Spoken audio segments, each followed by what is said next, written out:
Olá, queridos! Tudo bem? Vamos à quarta aula? Hoje eu vou pedir uma coisa diferente para vocês. Hoje eu quero que você registre alguma coisa que lhe chamou a atenção, alguma coisa que lhe, de alguma forma, impressionou, né? Ou que você aprendeu do nosso tema, as boas novas do Reino de Deus. Pode ser de qualquer uma das 4 aulas. Então, você vai assistir essa quarta aula, tá? Vai lá aí no YouTube, aí embaixo, e vai registrar aí uma mensagem, alguma coisa que tenha impressionado você, ok? Se você, não lembrou de nada e tal, e quer deixar alguma coisa registrada, coloque pelo menos um oi, ok? Mas eu gostaria muito, gente, muito mesmo, de saber o que mais impressionou você nesse tema, as boas novas do Reino de Deus. Isso vai me ajudar bastante, tá bom? Antes de eu começar a falar sobre a expectativa do Reino de Deus, quer dizer, aquilo que o Reino de Deus espera de nós e aquilo que nós esperamos do Reino de Deus, eu quero falar um pouquinho sobre as 3 aulas anteriores, tá? Assim, aquilo que é o mais importante de cada aula, tá? Para que a gente possa também entender o conteúdo dessa quarta aula, tá? Na primeira aula, a gente aprendeu sobre o conceito do reino, né? O que é reino? E eu falei para vocês algumas vezes que o reino não é um espaço físico, né?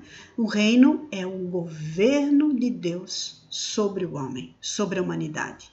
O reino de Deus é a vontade de Deus sendo realizada sobre as nossas vidas. Então, é a soberania de Deus, é a majestade de Deus. Não se parece com o imperialismo que a gente conhece, com governos de sistemas presidenciais, ditaduras, socialismo, nada disso. Não parece com governos humanos, tá? Por quê? Porque o governo de Deus é um governo de justiça para todos, igual para todos, tá? De paz para todos e de alegria para todos, de uma forma igual, tá? Para todos, sem exceção. É algo que nossa mente, eu acho, não consegue imaginar.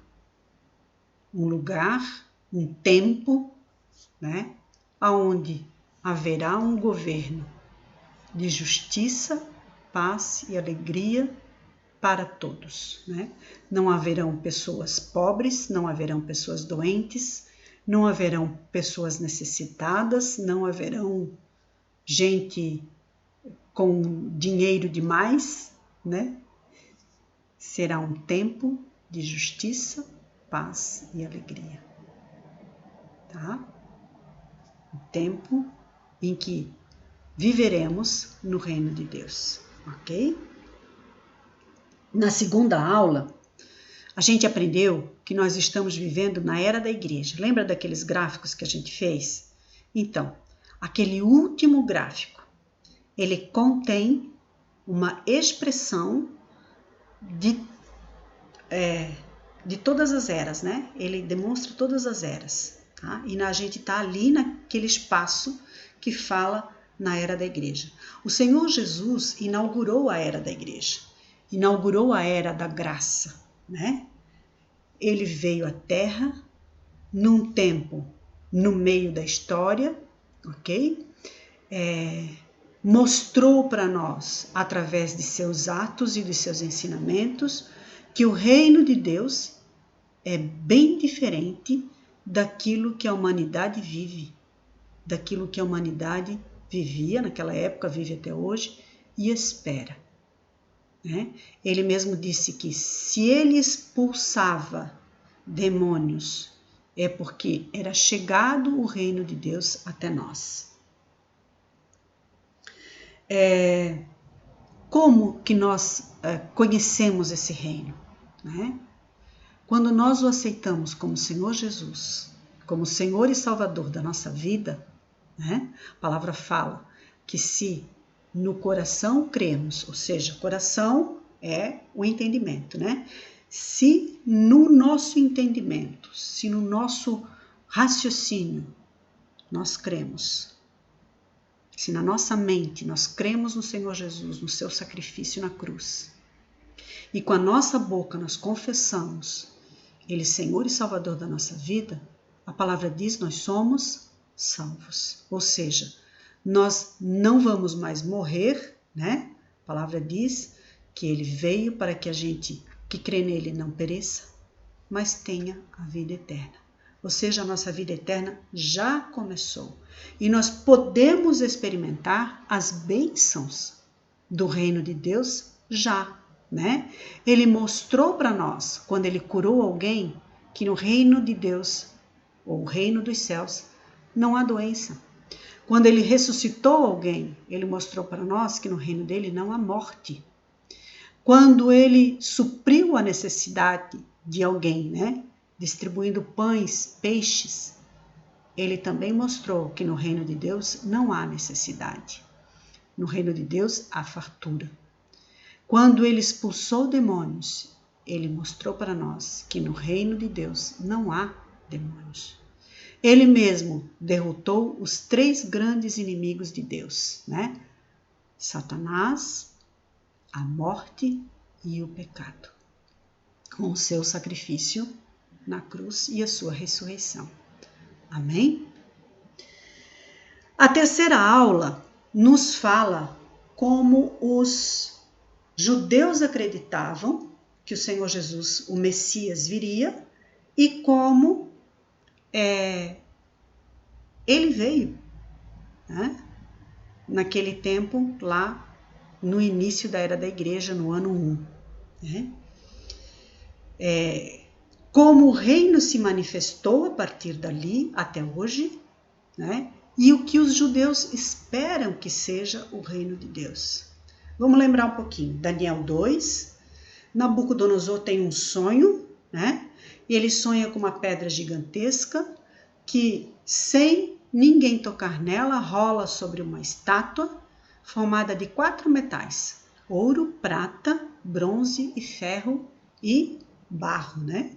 São essas 5 coisas que falam sobre 4 reinos, esses metais, né? Ouro, prata, bronze e ferro, falam de 4 reinados, 4 domínios sobre o barro, sobre o povo judeu.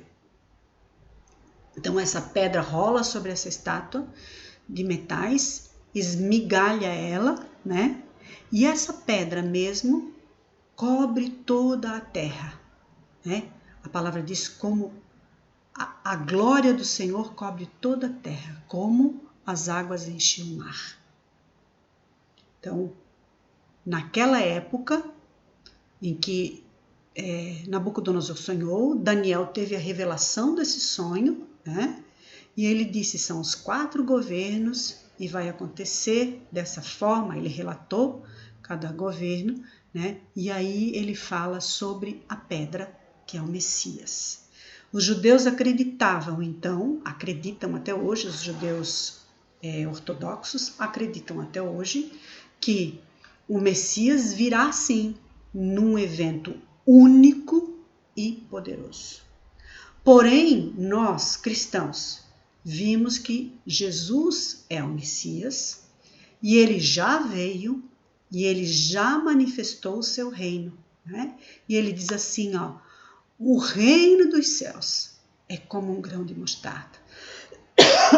Desculpe. O reino dos céus é como uma medida de fermento. O reino dos céus é como uma pérola de grande valor. O que ele estava querendo dizer? Ele estava querendo dizer que o reino dos céus veio como algo insignificante, porque a semente de mostarda, ela é o exemplo para os judeus de algo muito pequeno e insignificante. Então, assim era o reino dos céus. Ele veio como algo insignificante. Porém, essa semente de mostarda, se plantada, ela forma a maior das hortaliças, diz a palavra, onde as aves dos céus podem fazer seus ninhos. Ou a medida de farinha, de fermento, né? Colocada no meio da massa, fermenta toda a tigela, toda a massa. O que ele está querendo dizer? O reino dos céus iniciou pequeno, né? Insignificante, né? Em segredo, em secreto, né? Lá com 12 discípulos, né? Um homem, um judeu pobre que nasceu numa manjedoura, né? Quando nasceu foi colocado numa manjedoura, que teve 12 discípulos tão pobres quanto ele. Para aquela época era alguém do povo, ou seja, alguém insignificante, né? E essas pessoas não faziam diferença naquele tempo. Porém, como a semente de mostarda, a palavra foi plantada, foi semeada. E ela está chegando em todos os cantos da terra, né? Essa quarentena, ela veio para isso, né? Para que as pessoas usassem as mídias sociais. E da forma como está sendo usada, né? A palavra do Senhor está se disseminando por todo o planeta. Concordam comigo? Então o Senhor Deus usou algo insignificante, como o vírus, como a doença, né? A gripe, que para nós até então não tinha importância, para colocar as pessoas dentro de casa, refletir sobre as suas vidas, levantar os seus profetas, os seus mestres, né? Para gravarem lives, vídeos, ensinando, profetizando sobre qualquer pessoa do planeta. Amém? Você vê assim? Então vamos à quarta aula.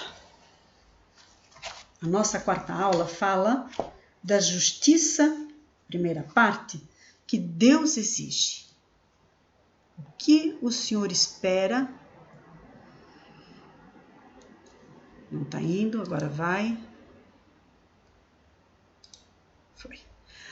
O que o Senhor espera de nós? Olha o que o Senhor Jesus fala. Mateus 5,20, ele diz assim, ó, pois eu vos digo que, se a vossa justiça não exceder a dos escribas e fariseus, de modo nenhum entrareis no reino dos céus. Quem eram os escribas e os fariseus?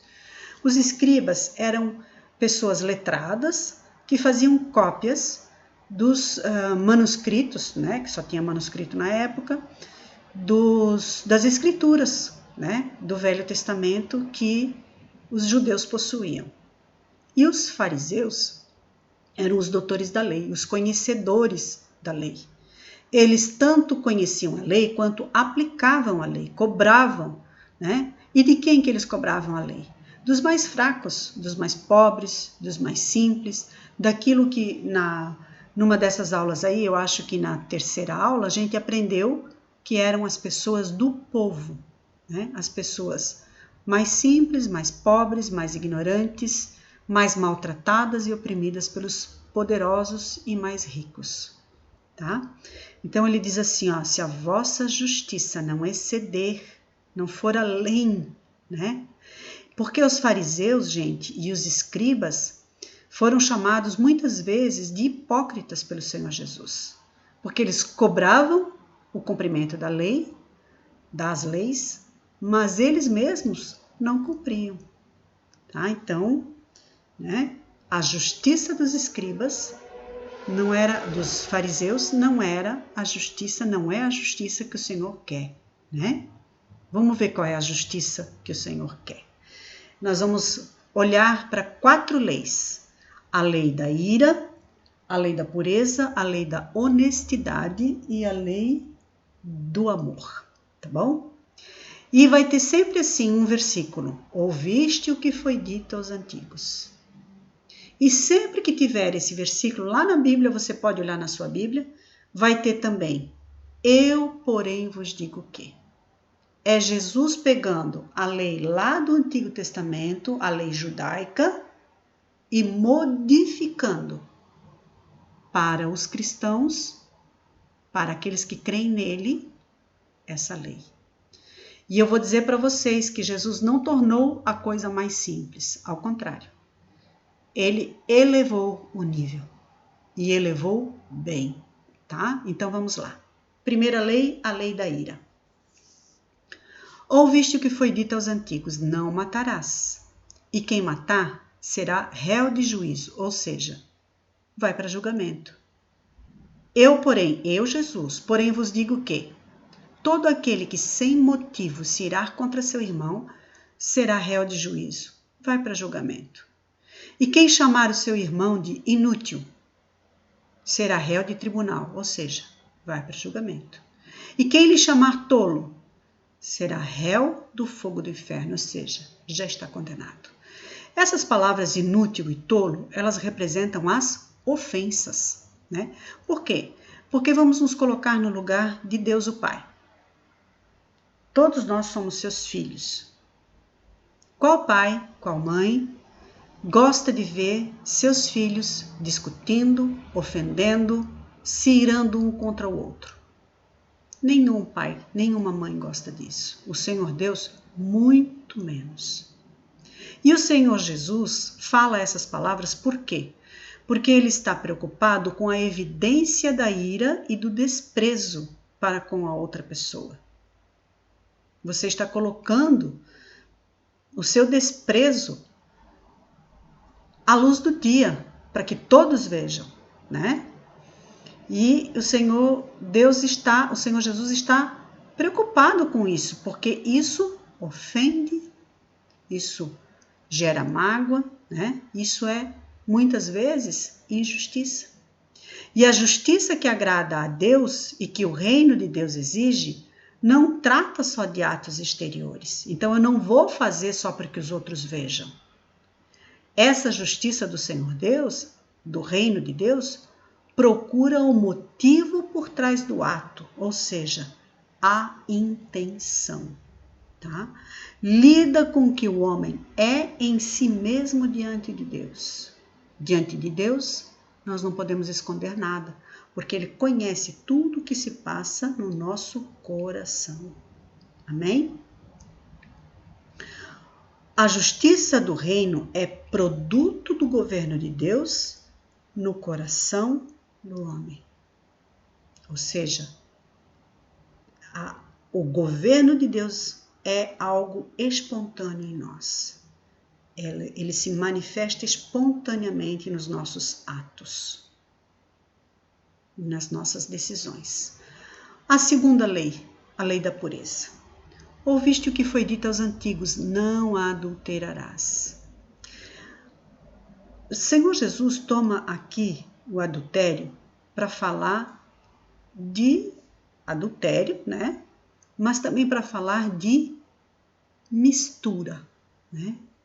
De contaminação, tá?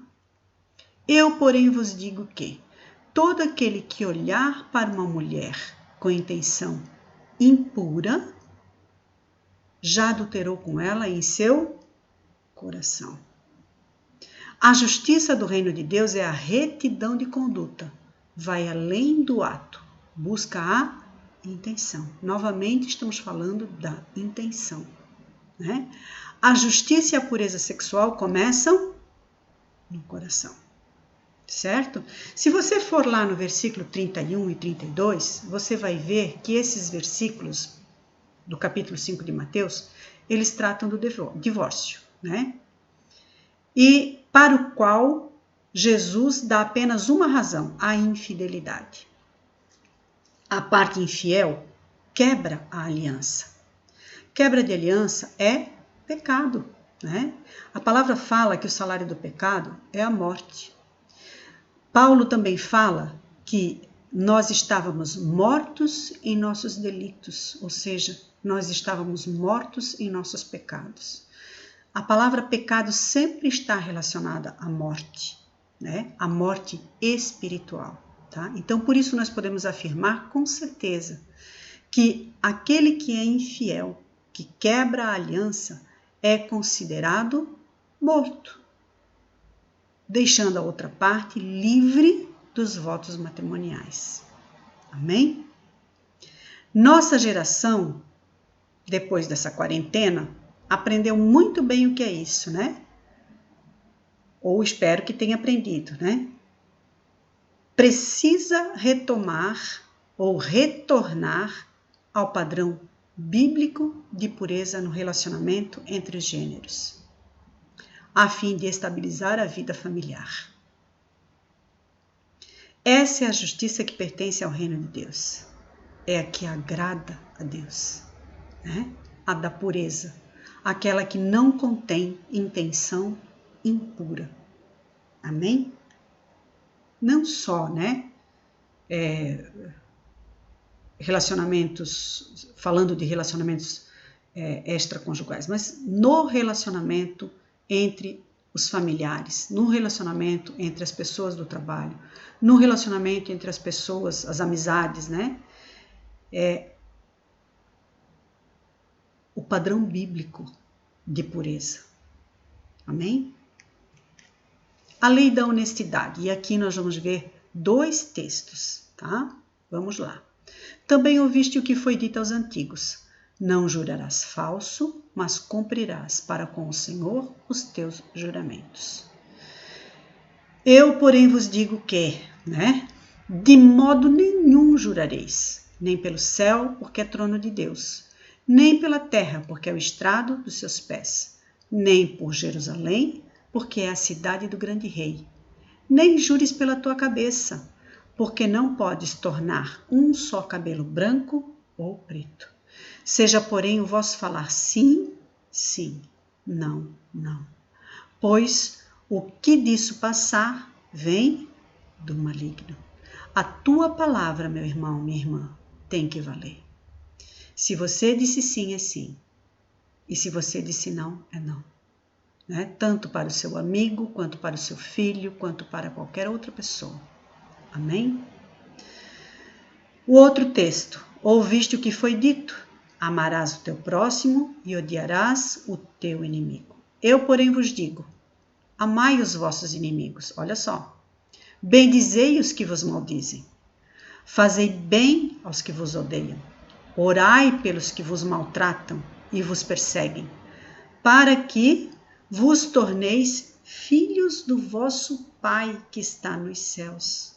Porque ele faz nascer o seu sol sobre os maus e os bons. Ele dá oportunidade igual a todos. Faz chover sobre os justos e injustos. Pois se amardes aos que vos amam, que recompensa tereis? Não fazem os publicanos o mesmo? O que eu entendo aqui, né?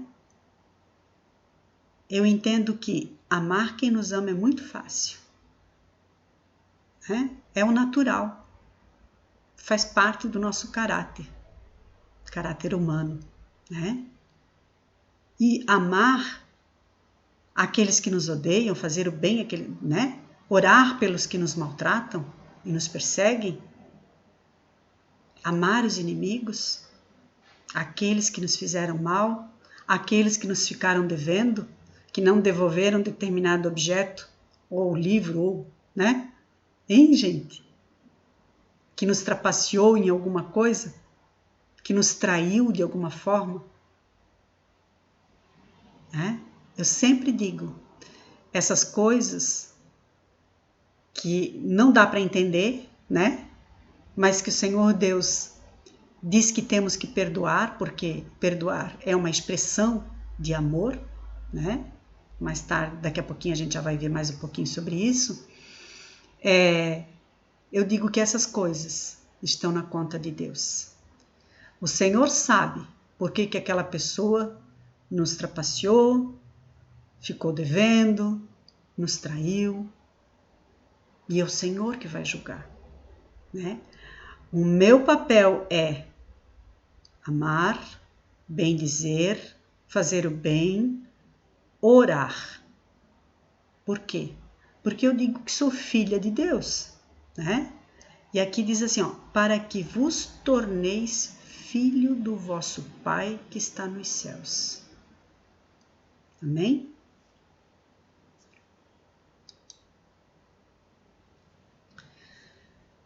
Queridos, se precisamos fazer um juramento para que confie em nossas palavras, esse mesmo fato nos condena. O homem que conhece a justiça do reino de Deus e deseja agradar a Deus, buscando retidão em suas atitudes, não precisa de juramento, né? Sua palavra é válida. Que a nossa maneira de falar seja sempre agradável, né? Lá em Colossenses 4:6 diz que nós devemos falar com graça, né? Que as nossas palavras devem ser temperadas com sal, ou seja, saborosas, né? Procedendo assim, damos oportunidades a nós mesmos de sermos guiados pelo Espírito em nossas palavras e em nossas atitudes. Por fim, a lei do amor. Ouviste o que foi dito, olho por olho e dente por dente. Eu, porém, vos digo que não resistais ao mal, mas a qualquer que te bater na face direita, oferece-lhe também a outra. E ao que te quiser processar, tirar-te a túnica, deixa-lhe também a capa. E se quiser te obrigar a caminhar 1000 passos, vai com ele 2000. Dá a quem te pede e não voltes as costas ao que deseja que lhe emprestes. A justiça de Deus manifesta-se na atitude do coração, a sua intenção, tá? Motivado a amar aquele que fez o mal. Essa atitude é uma negação do nosso verdadeiro caráter, né? A atitude de amar aquele que nos ofende, né? Não resistir ao mal, né? Se alguém quer tirar a nossa túnica, tirar algo, né, que nos pertence, é para darmos mais alguma coisa, né? Se fizemos algo e não foi suficiente, devemos fazer o dobro daquilo. Essa atitude é uma negação do nosso verdadeiro caráter. Não somos assim. Somos egoístas, né? Queremos tudo para nós. E os outros depois, né? Jesus ensina que nossas atitudes precisam ser motivadas pelo amor.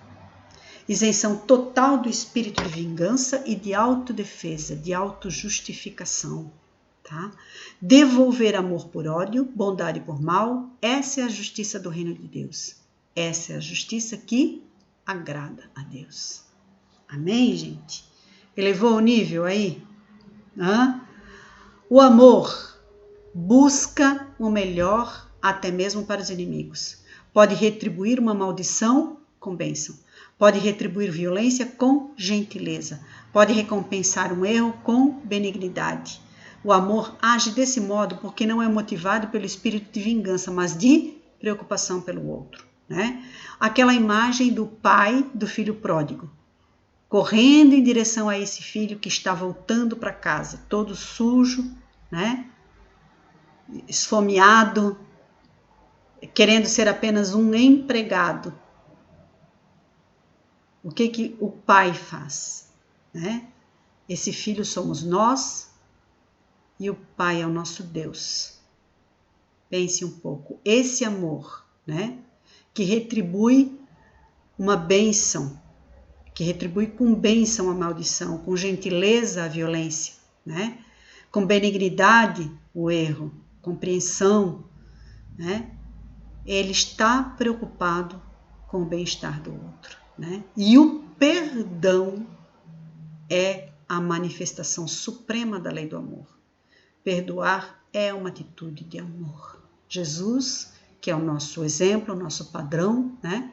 Perdoou aqueles que o crucificaram lá enquanto ainda estava crucificado.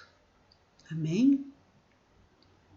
A segunda parte da nossa aula, vamos começar relembrando coisas que são necessárias agora, tá? O reino de Deus oferece agora de forma secreta e oculta, as bênçãos da era por vir aos homens. Mas, na segunda vinda de Cristo, se manifestará em poder e glória, na sua plenitude. O reino de Deus que, na era por vir, varrerá a face da terra, o mal e toda a sua influência, já está disponível para os homens, a fim de livrá-los do poder do pecado, da servidão a Satanás e da escravidão ao pecado e do medo da morte. A vida do reino de Deus já nos alcançou para que possamos nascer de novo, agora, e entrar no reino de Deus. O Espírito Santo de Deus veio habitar em nosso coração, veio habitar em nós, antes da chegada da era por vir, a fim de nos conceder a vida do reino, para que possamos desfrutar da comunhão de Deus. Olha que lindo isso, né? O Espírito Santo habita em nós antes da era por vir, para que nós possamos desfrutar da comunhão de Deus. Mas, como alguém ingressa no reino de Deus, né? Que exigência o reino de Deus faz? Como se alcança a sua justiça? Como a pessoa alcança a habitação do Espírito de Deus que lhe confere a vida da era por vir? Vamos lá. A decisão, né? É a decisão que faz alguém ingressar no reino, que faz alguém entender qual é a exigência do reino, como se alcança a justiça do reino, né? E como a pessoa alcança a habitação do Espírito Santo. É uma decisão. O reino de Deus faz uma exigência fundamental, a exigência da decisão. Confessar Jesus como Senhor e Salvador da sua vida, crendo que Ele ressuscitou dentre os mortos e é Filho de Deus. Né? Eu já falei sobre esse versículo aí de Romanos, tá? Então, porque se com a tua boca confessares a Jesus como Senhor e em teu coração creres que Deus o ressuscitou dentre os mortos, serás salvo. Pois é com o coração que se crê para a justiça, e com a boca se faz confissão para a salvação. Amém? Outro versículo fala assim, ó: crê no Senhor Jesus e serás salvo, tu e a tua casa. E um outro versículo fala assim: estes sinais, porém, estão escritos para que creais que Jesus Cristo é o Filho de Deus, e para que, crendo, tenhais vida em seu nome.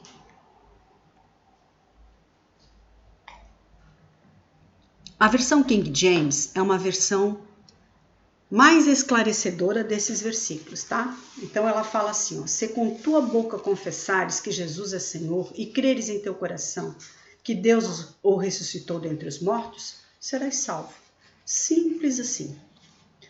Crê no Senhor Jesus e assim serás salvo, tu e os de tua casa. Estes sinais, entretanto, foram escritos para que possais acreditar que Jesus é o Cristo, o Filho de Deus, e para que, crendo, tenhais vida em seu nome. Então, em Cristo, o reino de Deus nos confronta. Jesus nos desafia com a decisão, né? Ele é o requerente, tá? Ele diz assim, ó: arrependam-se, pois o reino dos céus está próximo. O que é arrepender-se? Arrepender-se é mudança de atitude. Eu fazia de um jeito, entendi que está errado, faço de outro. Tá? E essa é a essência. Essa decisão de mudar de atitude é o arrependimento. Tá? Ela determina a qualidade da vida presente e futura da pessoa. A exigência básica do reino de Deus é uma resposta da vontade do homem, né? Ou o Senhor Deus quer que respondamos ao que Ele está nos requerindo. Os homens precisam receber a Cristo, precisam entregar-se a Ele. E Ele nos entregará a justiça e a vida que Ele mesmo exige de nós. Estão entendendo isso? Aquelas 4 leis que a gente viu, né? Ele levou o nível, tá? Se nós nos entregamos a Ele, Ele nos entrega aquilo que Ele mesmo exige de nós. Nos capacita a viver da forma como Ele quer que vivamos. Então, primeiro ponto. Essa decisão, ela exige, né, que sejamos firmes, tá? Jesus exige uma decisão firme. Vamos ver 3 textos. Fala assim. 3 textos não, desculpem. Um texto de Lucas 9. Quando iam pelo caminho, disse-lhe um homem: Seguir-te-ei para onde quer que fores. Respondeu-lhe Jesus: As raposas têm seus covis, as aves do céu têm ninhos, mas o Filho do Homem não tem onde reclinar a cabeça. Então, olha, eu não tenho destino, certo? Né? É o que ele está dizendo. Tá? Eu, né, não posso te dar conforto, porque eu não tenho nem onde reclinar a cabeça. Será que a pessoa ainda vai segui-lo para onde quer que for? Para onde quer que ele vá? E o outro versículo fala assim: E a outro disse: Segue-me. Jesus disse, né, para o outro: Segue-me. Ao que respondeu: Permita-me ir primeiro sepultar meu pai. Replicou-lhe Jesus: Deixa os mortos sepultar os seus mortos. Tu, porém, vai e anuncia o reino de Deus. Então não tem, né, que dar desculpinha, tá? Mesmo que essa desculpa seja algo forte como a morte de um ente querido, né? Vai e anuncia o reino de Deus, lá no velório, né? Disse também outro: Senhor, eu te seguirei, mas deixa-me despedir primeiro dos que estão na minha casa. E Jesus lhe disse: Ninguém que lança a mão no arado e olha para trás é apto para o reino de Deus. Ou seja, se você iniciou algo no reino de Deus, né, algo para o reino, tá? Um GR, não olhe para trás. Não deixe as dificuldades tomar o seu pensamento, né? Siga em frente. Amém? O reino de Deus exige uma decisão radical. Então, ele exige uma decisão firme e agora uma decisão radical. Tá? O reino de Deus é radical. Desde os dias de João Batista até agora, o reino de Deus é sujeito a esforço e os esforçados se apoderam dele pela força. Né? Fala em Mateus 9, 43 e 47, fala arrancar um olho, cortar um pé, a fim de entrar no reino de Deus. Mateus 10, 34 fala de um instrumento de violência. Lucas 14, 26 fala em aborrecer a paz, irmãos. Lucas 13, 24 fala em esforçar-se para entrar pela porta estreita, né? Algo que tem que ser tomado à força, tem que se usar de violência, né? Jesus veio trazer a espada. Ele diz que veio para ser motivo de discórdia. Quem escolher amar mais a Cristo que a sua própria vida, pode ser seu discípulo, né? Muitos desejarão entrar pela porta estreita e não conseguirão. Eu sugiro a você que leia esses 4 versículos, esses 4 textos: Marcos 9, do 43 a 47, Mateus 10, 34, Lucas 14, 26 e Lucas 13, 24. Tá bom? e reflita sobre esses 4 textos. A decisão que o reino exige é cara, ela tem custo em dinheiro, ela tem custo em afeto e ela tem custo até da própria vida, tá? Então, veja o que diz esse texto. E eis que se aproximou dele um jovem e lhe disse: Bom mestre, que farei eu de bom para ter a vida eterna? Olha só, esse é o jovem rico que quer ter a vida eterna, tá? Ele já tem tudo, ele também quer a vida eterna, ok? Respondeu-lhe Jesus: Por que me chamas de bom? Por que me chamas bom? Não há ninguém bom senão um só, que é Deus. Mas se queres entrar na vida, guarda os mandamentos. Perguntou-lhe ele: Quais?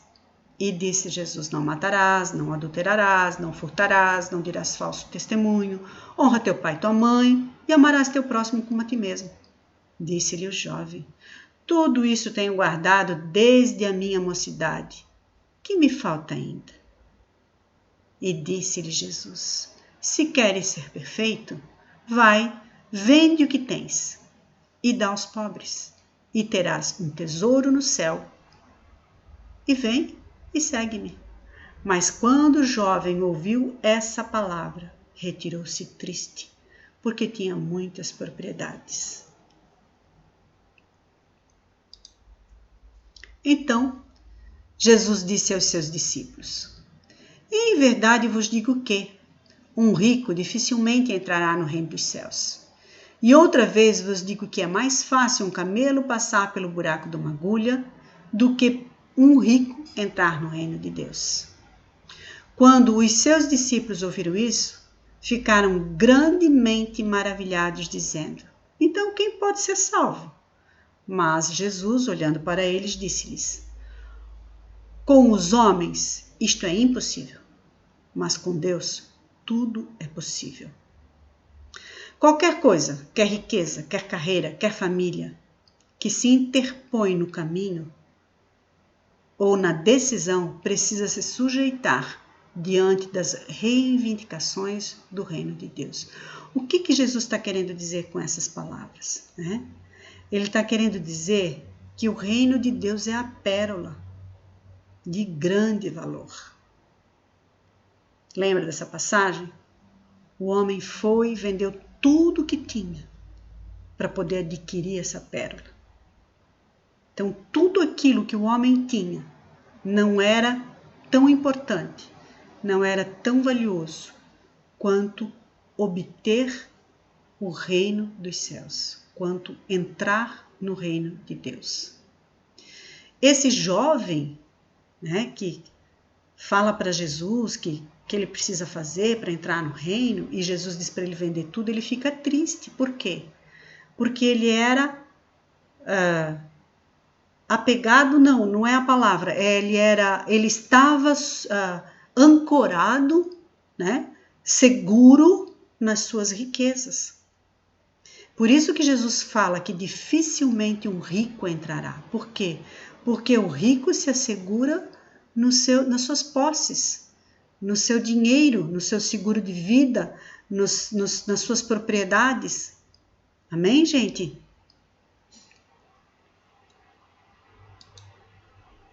Vejamos o exemplo de Paulo. Paulo vivia para o reino de Deus, que não é comida nem bebida, mas justiça, paz e alegria no Espírito Santo. Certo, gente? Como Paulo vivenciou a vida do reino de Deus? Ele adquiriu um novo conceito da posição e importância das posses. Olha o que ele dizia das coisas, das propriedades. Aprendi a adaptar-me a toda e qualquer circunstância. Sei o que é passar necessidade, sei o que é ter fartura. Aprendi o segredo de viver contente em toda e qualquer situação, seja bem alimentado, seja com fome, tendo muito ou passado necessidade. Tudo posso naquele que me fortalece. Sua felicidade e segurança de Paulo, não dependiam das coisas exteriores. Se passava necessidade, não sentia que Deus o abandonara. Se tinha abundância, não se prendia ao ponto de depender dela. Estamos terminando, gente. A decisão pelo reino pode custar o afeto dos entes queridos, dos familiares, né? Não penseis que vim espalhar paz na terra. Não vim espalhar paz, mas espada, né? Espada que ele está falando é a palavra de Deus, tá? Que corta, né? Que ela separa. Porque eu vim colocar um homem em dissensão contra seu pai, a filha contra sua mãe e a nora contra sua sogra. Os inimigos do homem serão os da sua própria casa. Jesus enfrentou isso entre os seus irmãos. A gente já comentou sobre isso numa aula passada, né? Ou não foi na aula de vocês, acho que foi na outra turma. Então deixa eu comentar aqui. Há uma passagem que um dos irmãos de Jesus, irmão de sangue, filhos de Maria e de José, dizem para ele que era melhor ele operar os milagres dele em Jerusalém, que aí ele logo ficaria conhecido de todo mundo. Logo ficaria famoso, né?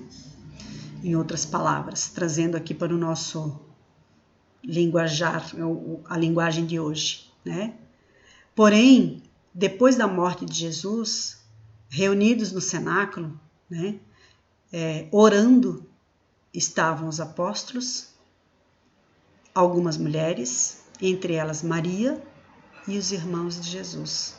Você pode ler lá em Atos, tá? Então, os inimigos do homem, no caso, Jesus teve seus próprios irmãos como zombadores dele, né? Pessoas que não valorizavam, que não viam como ele era, quem ele era, né? Que talvez o julgassem como uma pessoa arrogante, né? Irmão deles, filho do mesmo pai e da mesma mãe, se dizendo filho de Deus. Estão entendendo? Né? Então, Jesus passou por isso, tá? Quem ama o pai ou mãe mais do que a mim não é digno de mim. E quem ama filho ou filha mais do que a mim não é digno de mim. Último ponto que nós vamos ver, o reino de Deus pode custar a própria vida. E quem não toma a sua cruz e segue após mim, não é digno de mim. Cruz é um lugar de morte, né? Aquele que decide ser discípulo precisa estar preparado para morrer. Não necessariamente a morte física, mas negar-se. Não é negar as coisas a si próprio, mas negar-se como pessoa. Em seguida dizia a todos: se alguém quer vir após mim, negue-se a si mesmo, tome a sua cruz e siga-me. Autonegação é a negação de si centrada em Cristo. É a disposição para morrer com Cristo e por Ele. É a completa dedicação a Ele. É considerar-se morto para que Cristo viva e reine. Paulo dizia: estou crucificado com Cristo. No entanto, eu vivo. Mas não eu, e sim Cristo vive em mim. Ou seja, eu estou vivo, mas não sou eu que estou vivo. É Cristo que está vivo em mim. E a vida que agora vivo na carne, isso que eu estou vivendo, vivo-a pela fé do Filho de Deus, que me amou e a si mesmo se entregou por mim. Oh, que lindo, meu Deus. O reino de Deus exige uma decisão eterna. Então, o reino de Deus exige uma decisão firme, exige uma decisão radical, exige uma decisão cara, né? Pode custar dinheiro, afeto e até a própria vida, tá? E o reino de Deus é uma decisão eterna, ou seja, é para sempre. E digo-vos que todo aquele que me confessar diante dos homens, também o Filho do Homem o confessará diante dos anjos.